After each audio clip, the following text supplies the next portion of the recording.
Hello everyone, FPL Raptor here and welcome back to another video on my YouTube channel. In today's video we have my Double Gameweek 33 transfer plans where I have my bench boost active and need to sort out a few of those transfers. If you'd enjoyed today's video, please do smash that like button, and if you're new around here, make sure to subscribe as well. But without further ado, let's jump into it.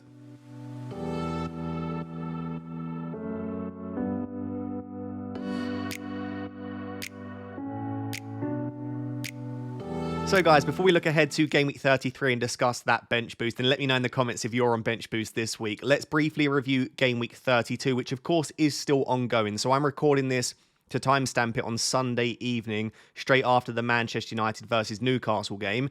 And I am a Man United fan, as you can see by the hoodie I'm wearing. And I still thought, you know what? I'm still going to wear the hoodie, even though the team that I support are absolutely horrendous. But we'll discuss all of that. As of right now, obviously with still the Bournemouth-Fulham game to be played and the second game of the game week for the doublers between Newcastle and Crystal Palace, I'm currently on, and I just refreshed my live rank, a 9-place green arrow from 25.2k to 25.2k. Literally gone up 9 places. Obviously, if I refresh that in a second, it might change. But basically, as of right now, with 48 points, that is enough for a grey arrow, we call it in FPL, where it's not really a red and it's not really a green. If you'd have offered me that at the start of the week, I would have absolutely taken it, because pretty much everyone had 6 double game week players, but I saw a lot of triple captains and a lot of bench boosts. And of course, the game week is not over, but this should mean for me, fingers crossed, that it won't be a big red arrow. And I would absolutely take a small red arrow right now, because I'm planning on playing the bench boost in 33 and free hitting in 34. So I hope that 33, it's not always that it goes this way, but I would hope 33 and 34 are decent weeks for me. So yeah, really happy. It was a super disappointing week, or it has been thus far, with a lot of key players blanking. If we take a look at that defence, Raya, Arsenal just keep conceding. Like, they conceded 0.19 XGC in this game. 0.19. They don't concede chances, really. They concede like 1, and it always seems to find the back of the net. That's 3 games in a row where they've barely conceded any chances and they concede. Now, luckily for me, I only have one Arsenal defender in Raya, so it doesn't bother me too much. But those that have Saliba and Raya, especially if it was part of your bench boost, you can feel pretty hard done by there, because there weren't many chances they conceded in that game. Wissa just happened to take the goal very well. And then the rest of the defence largely stunk it up. Munoz with a 0-pointer and Gvardiol with a 1-pointer to start the game week wasn't the way that I hoped it had gone, but so many goals in that game. And obviously I've just finished recording after the United game. Dan Burn gets a 2-pointer. Livramento probably should have had a couple of attacking returns there. He's been brilliant in the last few weeks. So yeah, I wish I could have gone for Burn, but if you remember on my wildcard, I just couldn't. Sorry, I wish I'd have gone Livramento. I just couldn't afford him, so I had to go for Dan Burn. And honestly, Livramento should have had even more attacking returns in that time. The saving grace is basically, and it only actually ended up gaining me 2 points, but the saving grace was because Phil Foden was leaked to not start before the deadline. And because I didn't think Bukayo Saka would start, and I had my doubts around whether Konsa would, and I thought even if Konsa does start, it's going to be a heavily rotated Villa side, I decided to bring Bradley in for Gabriel, and Bradley went and got me a 9-pointer. I think, anyway, at the time of recording, he's on 3 bonus. The reason was, if you're thinking, but Liverpool conceded, if they get subbed off before they lose the clean sheet, you essentially bank the clean sheet. So the fact that he got an early sub actually benefited me. Now, it was interesting because Simicast came off just before the 60th minute, so I could have got very unlucky. So basically, yeah, this is really jammy, but sometimes a defender getting an early sub, as long as it's post 60 minutes, isn't a bad thing. And he was actually really good in this game. I think this was arguably best case scenario ahead of the bench boost next week. Bradley got 67 minutes, looked brilliant, got a clean sheet and full bonus, and now I think a lot of people will look to bring him in.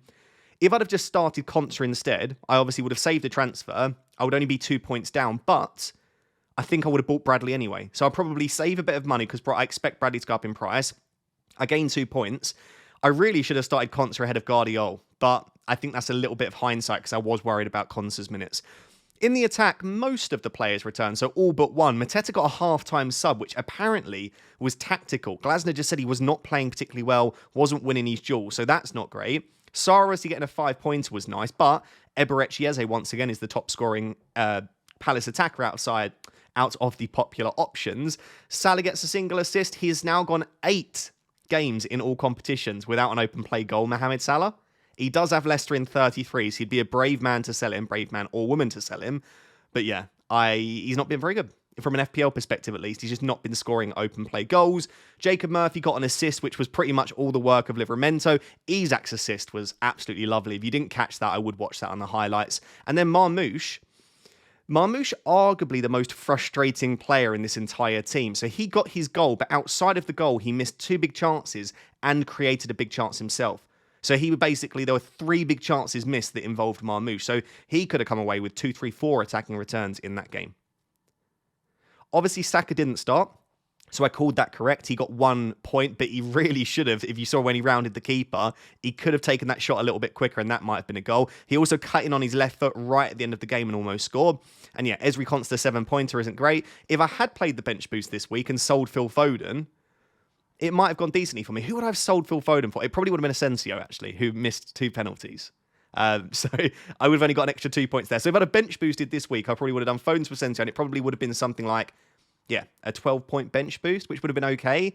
But I am glad I've kept it, because if we look ahead to 33, I think my bench looks marginally stronger. So there we go. All out this week, 48 points. At the moment, that looks like essentially a grey arrow. Let me know how many points you're on. Let me know what your current rank is. Now let's take a look at that bench boost, because without the transfers, it needs a little bit of work.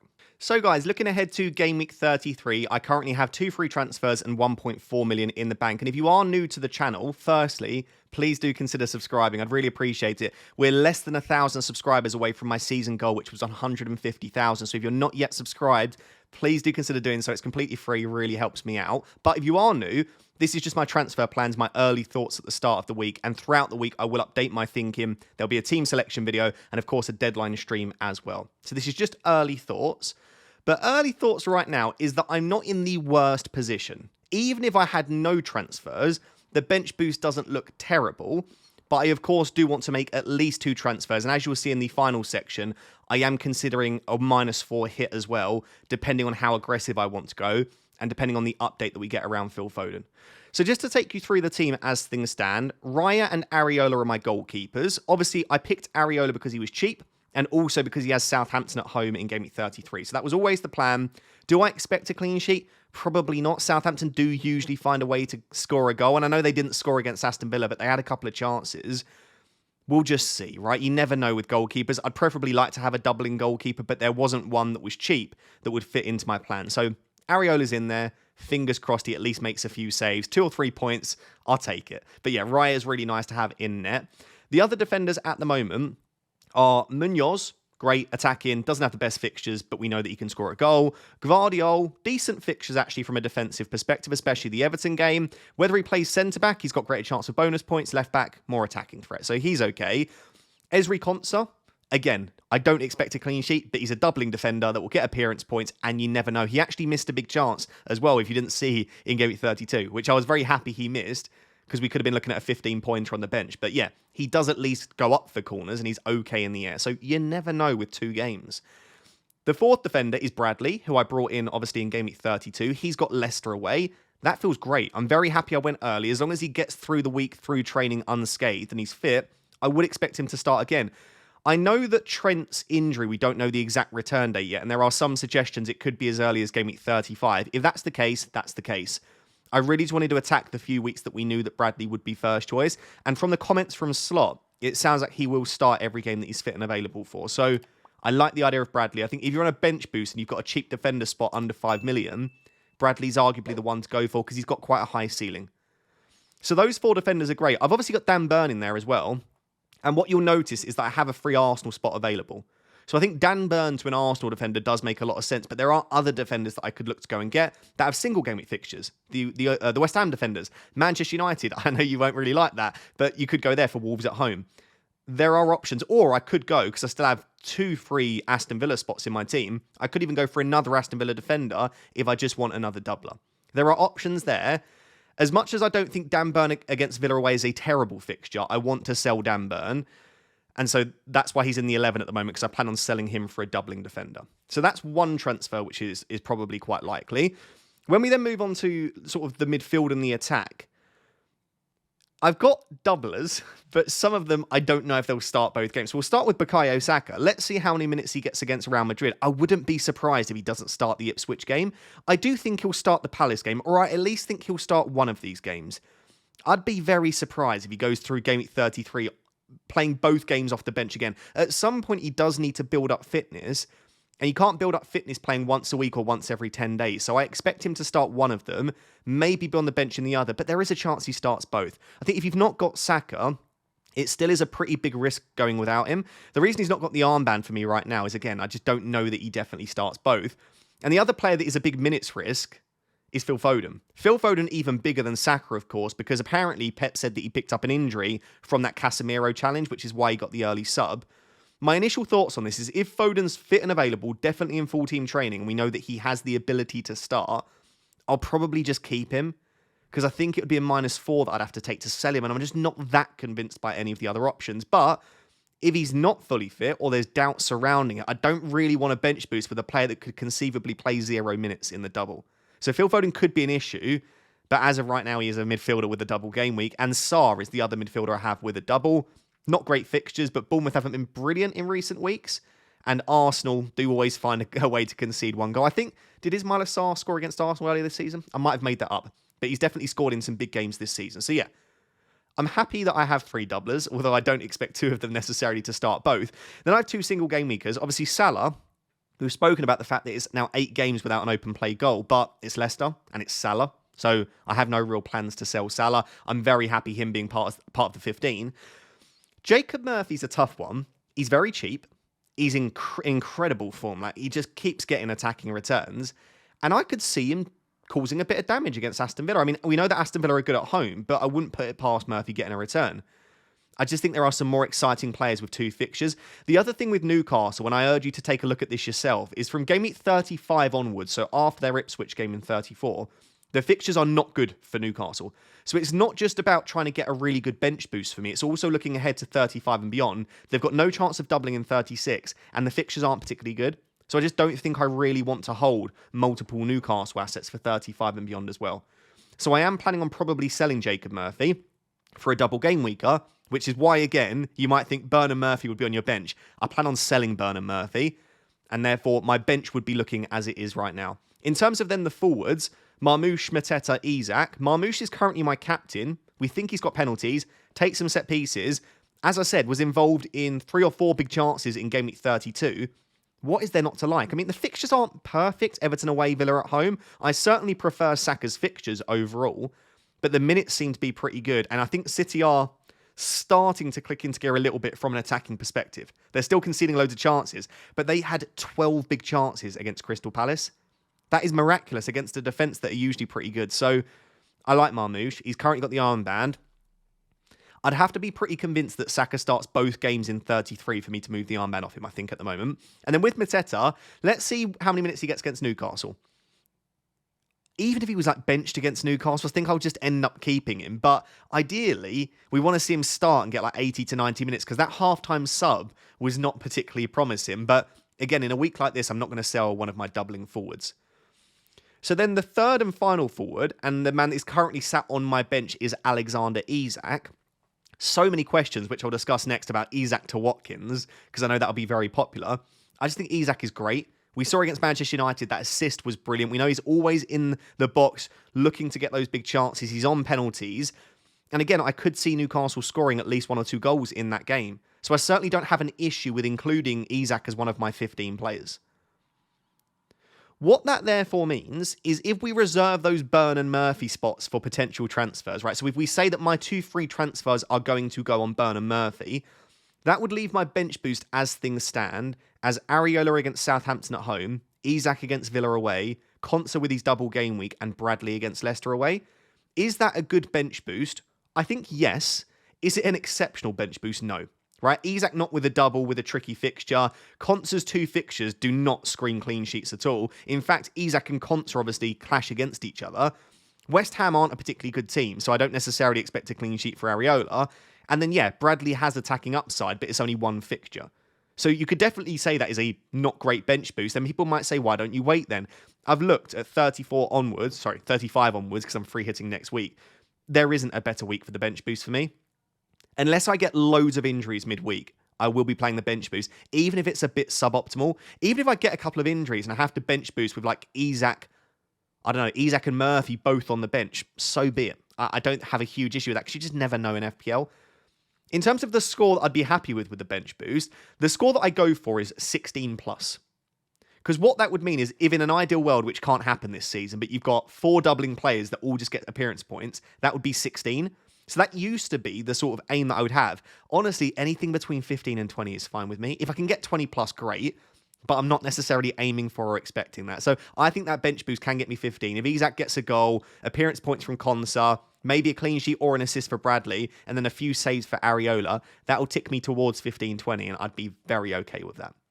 So that's the team as things stand. Early thoughts on it. Let's discuss what those transfers might be in terms of who I'm bringing in Burn and Murphy for, and also look at what those potential -4 hits could be. And I want to know from you guys, do you like the idea of taking a hit with this team? So guys, let's discuss those transfers in a bit more detail, as I started to allude to in that previous section. So the 2 players that I would like to sell in an ideal world, if no other issues come up, with my 2 free transfers are the 2 Newcastle assets in Burn and Murphy. The reason for that is I don't think they're bad assets, but as part of a bench boost, Villa away isn't fantastic. There are doublers that I could buy instead. And as I spoke about, 35 onwards, the fixtures are rubbish for Newcastle. And because I'm free hitting in Game Week 34, I don't really need them for their Ipswich at home game, right? I'm going to free hit that week so I can own anyone I want from Newcastle. So for that reason, I just don't see the value in necessarily keeping them. So if I've got the transfers to sell them, this is probably the week to do it. In terms of who I'm looking to sell Burn to, as I said, there are multiple choices that I have right now, and maybe if there's a combination of transfers which frees up more money, maybe I can get all the way from Burn to Saliba. As of right now, that looks like that will be tricky. Timber is definitely an option for me because I think he's got more attacking threat than someone like Kivior and Saliba. I just don't know if he's definitely going to start all of these games. Like, could Ben White play one instead with Kivior and Saliba at centre-back? That's possible. So maybe Timber is someone I should look into a bit more detail if I end up having the funds, again, depending upon the moves that I make. But I do think that Kivior just looks very, very, very much first choice alongside Saliba, and he's looked very good. I'm not saying I wouldn't necessarily say I didn't rate Kivior, but I think I've been very impressed when I've watched him. And Arsenal's defensive data hasn't really dropped off at all in the absence of Gabriel. Kivior has stepped in and done a really good job. And they did ask Arteta, I think it was before the Real Madrid first leg, have you found a solution to what you're going to do without Gabriel? And he said, yes, we found our solution. And then Kivior has started the game since then. So can I confirm that Kivior starts every game? Absolutely not. There is definitely a world in which they go for a bit of a combination with, like, I don't know, Ben White or Timber at centre-back and then the other one at right-back. I just think given that White and Timber don't have the best injury record and Kivior's doing a good job, surely Kivior just starts at centre-back, and if they need to rotate, they rotate the pair of them at right-back. So let me know what you think, Arsenal fans in particular. If you're someone that watches Arsenal week in, week out, or if you've got a strong opinion on this, what do you think about Kivior? Because he could be a really good option for me at a cheap price to just give me that double up on the Arsenal defence. So as of right now, Dan Burn to Kivior is my most likely defender option. If I don't go for Kivior or an Arsenal defender, I'm semi-tempted to just keep Dan Burn. Because whilst there are other single game week defenders that I've spoken about that could do really well, like I could go to Kilman or Wan-Bissaka and attack that Southampton fixture, am I that convinced that they're better than Dan Burn for this week, or that they're worth the extra transfer? Because what I could do if I don't make the Dan Burn move, if I don't want to go for an Arsenal defender, is simply just use one of the transfers that I have then, instead of taking a -4 hit, do one of those bottom options that you can see there for free. So yeah, I think the only transfer that really excites me in terms of selling Dan Burn, and it's not very exciting, is buying an Arsenal defender. And then in terms of Murphy, I would like to sell Murphy to an Aston Villa midfielder. Morgan Rogers stands out because the man is indestructible. He plays like every minute. We thought he'd be rotated against Southampton.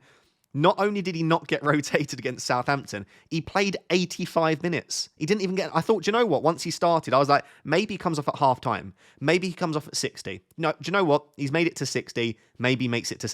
He was still on the minute. I looked at 83rd minute. I was like, how is Rogers still on the pitch? If he's not going to rest him against Southampton, he's just not going to rest him. It would make no sense for Emery to rest Rogers against PSG, Newcastle, City, Fulham, or in the FA Cup. Like, if you're going to rest him, it would have been then. So this just tells me that Rogers is probably going to start pretty much every game and play close to 90 in them. And so I think for me, with Aston Villa having so many games, the most important thing is predicting those minutes. So Rogers is the most likely midfielder to bring in. I do really like Rashford though, because Rashford can play off the left or as the 9. He seems to be at the moment first choice 9 ahead of Watkins. And even if he's not, I think he could be first choice left winger ahead of Ramsey. So the fact that he can play both those positions, I actually like. Do I expect him to start both in the double? I think it really depends how many minutes he, Ramsey, and Watkins get against PSG in the second leg. But I'd lean towards saying yes right now. He does get a lot of early subs. Like, he doesn't make it normally beyond 70 minutes. But I expect him to start both at the moment. So I don't mind Rashford, but I just think for security of minutes, even beyond that, right, I would end up keeping that Aston Villa asset till the end of the season. Rodgers just feels a bit more secure.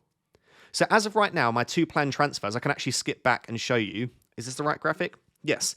As of right now, my 2 planned free transfers is to sell Burn to Kivior and to sell Murphy to Rodgers. What that would give me is then 10 double game week players, including Phil Foden, of course, who might not be a doubler or might play any minutes, in my starting 11 with Salah as my only single game week asset. And then on my bench, as I said, it would be Areola, Isak, Konsa as a doubler, and then Bradley. So I've got 11 double game week players here, but it's including Phil Foden, and then 4 single game week players. And the 4 single game weekers, most of them have pretty good fixtures, right? 2 of them against Leicester, 1 against Southampton, and Isak is Isak. I would be very happy with that team if we get news that Phil Foden is fit and available, and I think he'll get some minutes. The concern is, does he get minutes? So a possible -4 hit that I could take, and again, I could just keep Dan Burn and do this for free, but I really want to make those 2 transfers. I think they make a lot of sense. So one possible -4 hit I could do is just to take Phil Foden out. And the 2 options that stand out to me is the man on the thumbnail, Kevin De Bruyne, and then maybe Marcus Rashford as well as Rodgers. So I could go for a double up on the Aston Villa attack.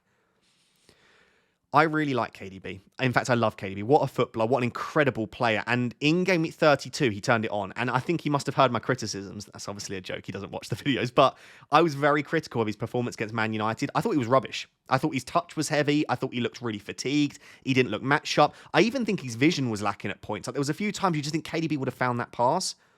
All of that went out the window in 32. In fact, he was brilliant, especially in the second half against Crystal Palace.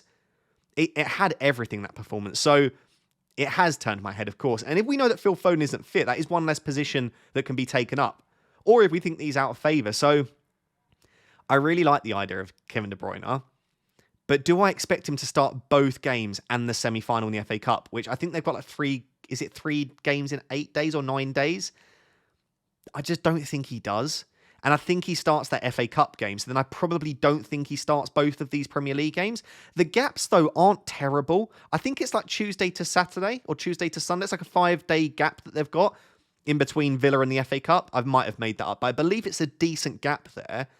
So I definitely think there's a world in which he starts both Premier League games and the FA Cup, but I would lean towards saying he probably only starts one. And in that position, is it worth a -4 hit if I think Phil Foden also has a chance of starting one? I think for me to make this move of Foden to KDB, I have to have something that makes me super confident in KDB's minutes. Maybe like Pep Guardiola comes out and says, because De Bruyne is leaving, we want to give him as much opportunity in the league, or something along those lines. Or to be really skeptical about Foden's minutes. To like really think that he's not going to get any minutes at all. Or I just go for a Marcus Rashford instead if I feel pretty confident in him. I think those are the main 2. Let me know if I've missed out a midfielder. The other option I have is to go for Mikel Merino. I get so many Arsenal fans always like, why are you ignoring Mikel Merino? I've been put off by the fact that he's been benched and played in midfield in the last 2 Premier League games. And I think I like the idea of double Arsenal defence more. When you look at their data, they're so solid. And I just don't love any other defenders that instead of an Arsenal one. Whereas I think there are other good midfield options.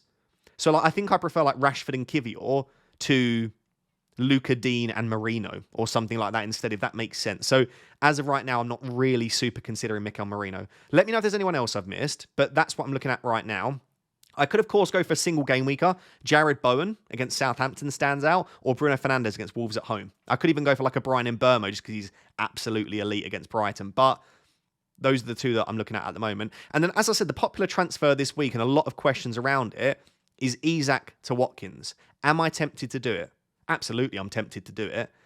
I think I'd need an injury to Marcus Rashford, though, to push me towards this, just because we've now seen, is it 3 games in a row? Rashford started as the 9 ahead of Watkins, and in important games as well. Specifically the PSG game, when I saw that he started instead of Watkins for that, and then he still started ahead of him for Southampton. I don't know what I'd need to see from Watkins against PSG, because like, let's say, hypothetically, and I think there's a chance for this, by the way, Watkins starts against PSG. Does that make you feel better or worse about his chances in 33? I don't know.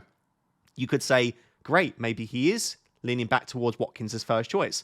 Or do you say, well, they've sort of almost lost the tie. Maybe they're just resting Rashford for the Premier League. But then if Watkins is on the bench and Rashford starts again, then my mind is suddenly going, oh, Rashford started again ahead of Watkins. Like, I don't know what I would be happy to see from Watkins, which would make me confident that he starts both. And if Watkins only starts one and then comes off the bench in the other, his combined minutes won't be that dissimilar to Isak, because he'll probably get like 70 minutes in the one he starts and then 20 to 30 in the one he doesn't. He'll probably get about 100 minutes. Isak will get close to 90 unless the game is over before then.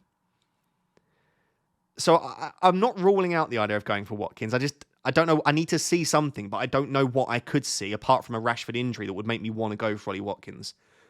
So basically, if I go back to my team, a long rambly section almost over, I do plan on selling Burnham Murphy to doubling defender and a doubling midfielder. Kivior and Rogers stand out at the moment. I would love to keep Foden and not take a hit. And if I have any reason to believe he should be fit and available, I probably will do that. And then this will be the team. Let me know what you think of it. Let me know what your plans are as well. And let me know if you think there's a player that I've not considered that would suit my strategy for bench boost. And then next week, we're going to have a free hit draft for Game Week 34. So guys, there you have it. That is my Game Week 33 transfer plans, early thoughts, and of course the bench boost is active. If you want to see what I do throughout the week, make sure to subscribe. And if you haven't yet hit that like button for this video, please do smash the like button. Let's aim for, let's be optimistic, 2,000 likes. If you're still watching at this point and you're one of the loyal supporters, please do hit that like button. Until next time, thank you very much. Bye-bye.